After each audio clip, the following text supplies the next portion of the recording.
Hi, welcome to this edition of Book Notes. Today we're talking with Andy Stanley, who's the pastor at North Point Community Church and the author of a brand new book that we just published called The Principle of the Path.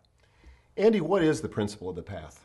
The Principle of the Path, the succinct version, is that direction, not intention, determines destination. The direction we take, whether it's physical travel or in life, direction, not intention, determines our destination. The direction we go in determines where we end up. That simple. The whole book's about that one idea. So when did this become apparent that this was a principle to you?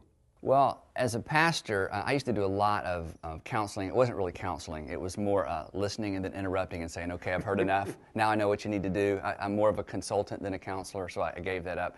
And as I would listen to people's stories, I would think, didn't you see this coming? I mean, they would come to me because they're in a mess financially or with their kids or their marriage or whatever it might be. And you listen to the story and you think, now, listening to your story, I can guess where this is headed. Why couldn't you figure out where it was headed before you got there? And so from those conversations, I realized there's a principle that kind of ties all that together, and thus the principle of the path. To be able to apply the principle of the path, there's a sense in which you have to be able to fast forward your life and kind of see where this path is leading. And in the book, you talk about Proverbs 27:12. Could you tell us a little bit about that?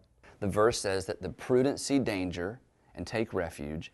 The simple keep going and suffer for it. And again, as I've talked to hundreds and hundreds of people, teenagers, couples, singles, all kinds of people, along the path that leads to destruction, generally speaking, people saw danger.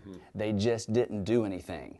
But the prudent see danger and they do something. And that's essentially the principle of the path.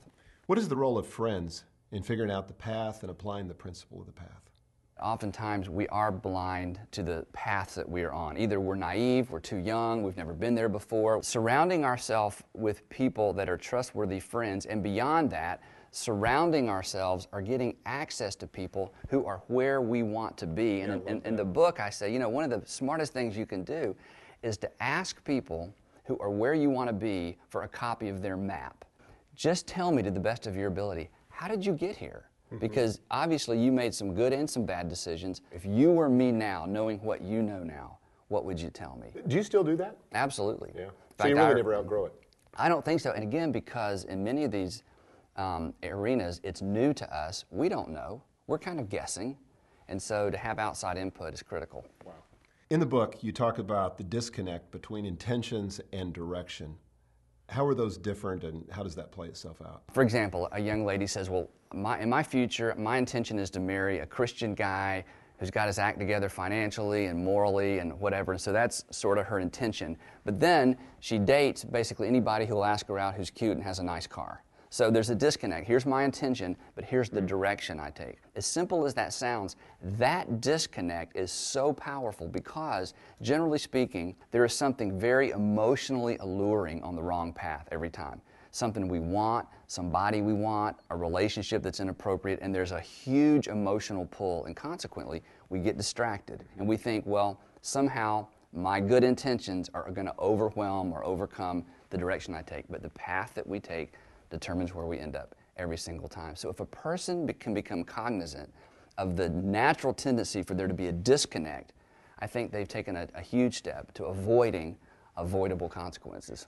As a parent, how do you make sure that your kids are really applying the truths that you set out in this book? We talk about this all the time as a family. I look for every opportunity possible to tell stories from my life, to tell other people's stories, to drill into my kids that decisions have consequences, and just because you're a Christian and just because you mean well, at the end of the day, direction determines destination. It's really made me start reading the Bible in a different way.